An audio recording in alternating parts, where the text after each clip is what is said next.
Buen día, mi nombre es Laura Viviana Hernández Almeida, de la licenciatura en Artes Plásticas de la Universidad Santo Tomás. En el siguiente video se presentarán 10 collares más representativos creados desde la prehistoria hasta el siglo XVI. El primero es un collar del periodo neolítico, en donde los arqueólogos descubrieron en un yacimiento arqueológico de Baya en Jordania, en una tumba infantil que data de hace 9.000 años. Esta joya está compuesta por más de 2.500 cuentas encontradas alrededor del cuello de un niño, que está repleta de piezas brillantes y conchas marinas. En el centro se encuentra una concha nácar que cuelga de las demás cuentas. Los arqueólogos encargados de esta pieza concluyeron que todas las cuentas de la tumba formaban parte del mismo collar. Posteriormente las ensamblaron y ahora la joya está expuesta en el Museo Petra en Wadi Musa, Jordania.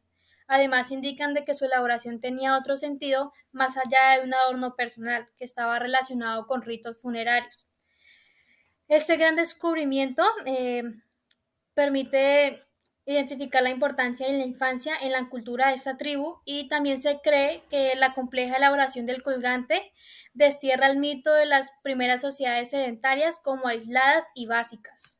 Seguimos con el collar hallado en la tumba de Tutankamón. Tutankamón fue un faraón del antiguo Egipto, el último monarca de su familia real en la final de la dinastía XVIII, que gobernó entre 1334 y 1325 a.C.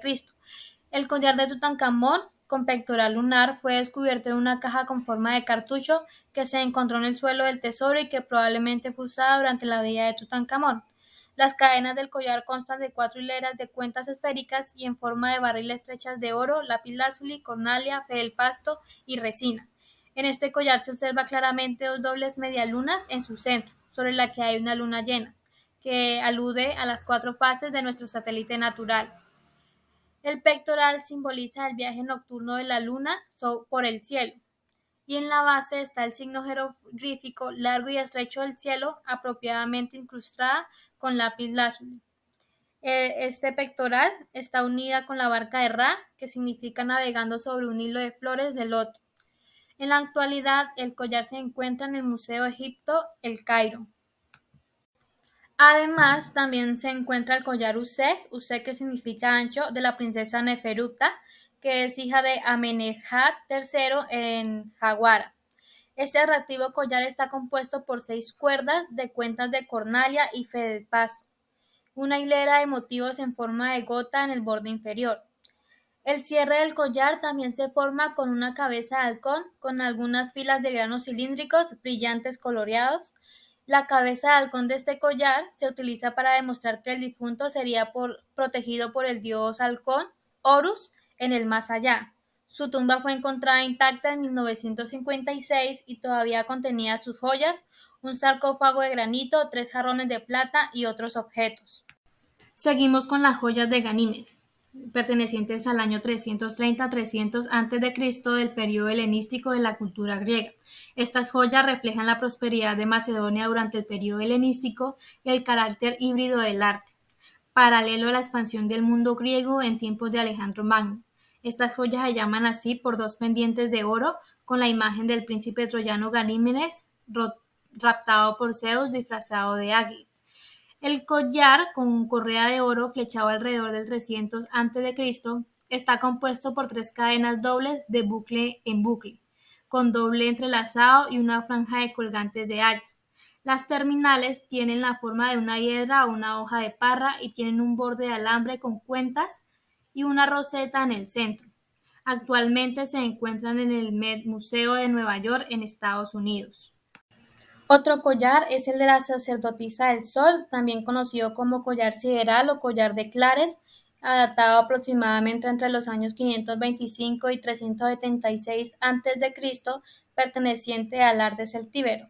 Se trata de un collar compuesto por un total de 86 bolas de barro, 18 varillas alargadas y elipsoidales, 2 varillas cuadradas y 4 anillas decoradas con representaciones de pájaros.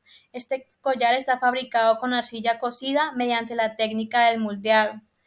Gracias a su reconstrucción se puede apreciar cómo las cuentas esféricas y alargadas están unidas por 4 motivos centrales de simbología astral.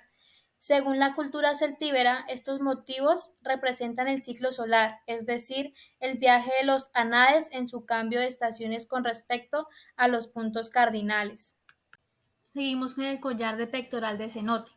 Esta pieza fue encontrada en el Chichén Itzá. Es uno de los principales sitios arqueológicos mayas de la península de Yucatán, en México.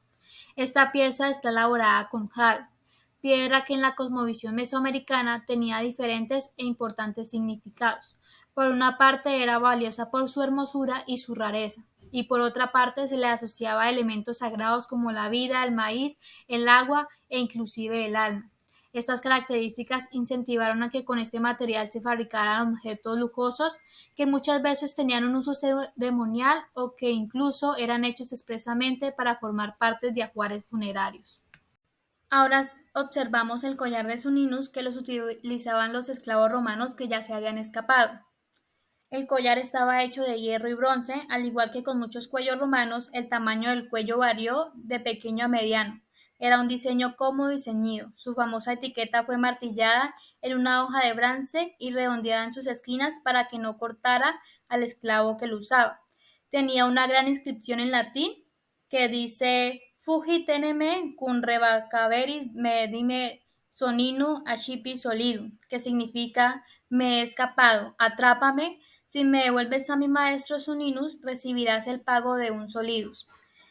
El sencillo anillo de cuello de alambre de hierro del collar se hizo para que nunca se rompa. Se esperaba que quien fuera condenado a usarlo lo llevara de por vida. En pocas palabras, el collar era pesado, sencillo y brutal.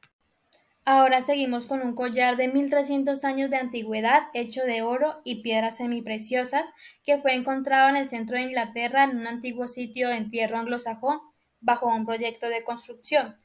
Los arqueólogos lo etiquetan como un collar de oro único en la vida, que data del 630 al 670 después de Cristo, perteneciente a la Edad Media.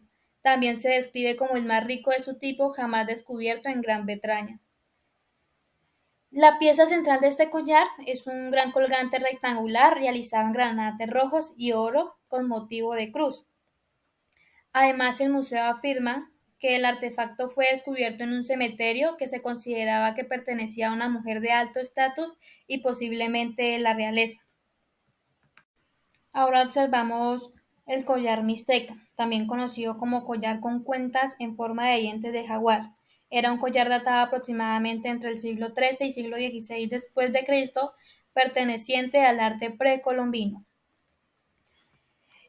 Tiene una longitud de 34,7 centímetros y está fabricado en oro, mediante la técnica de la cera perdida y está compuesto por 34 cuentas de oro con la forma de dientes carnaciales de un jaguar, con igual número de cascabeles unidos a ellos mediante delicadas falsas filigranas en forma de bucle. Cabe resaltar que la filigrana falsa se refiere al proceso en que los artesanos mixtecas, en lugar de aplicar hebras individuales de metal, moldeaban los bucles en cera para luego moldearlos, creando un delicado patrón de encaje. Para los mixtecas, el poder del jaguar se invocaba en la guerra, la caza y el juego de la pelota de fútbol. Actualmente, este collar se encuentra en el Museo Metropolitano de Arte de Nueva York, en Estados Unidos. Y para finalizar, el toisón de oro, el collar de la orden. El toisón es un collar de eslabones de oro que reciben los miembros de la Orden de Caballería del mismo nombre, fundada en 1429 por Felipe el Bueno, duque de Borgoña. El collar de la orden se compone de eslabones entrelazados de piedras centellantes inflamadas de fuego con esmalte azul y rayos de rojo, rematando con un cordero. El cordero es un animal muy vinculado a Brujas, ciudad donde nació la orden. Además, según los estatutos fundacionales, el collar tendría 26 eslabones y los collares son propiedad de la orden, por lo cual los caballeros y damas pueden utilizarlos en vida, pero sus herederos deben devolverlos a su fallecimiento al rey de España. Abarcando todo lo anterior, como conclusión, la historia del collar está entrelazada con la historia de la humanidad, reflejando su evolución social, política, cultural y económica a lo largo del tiempo.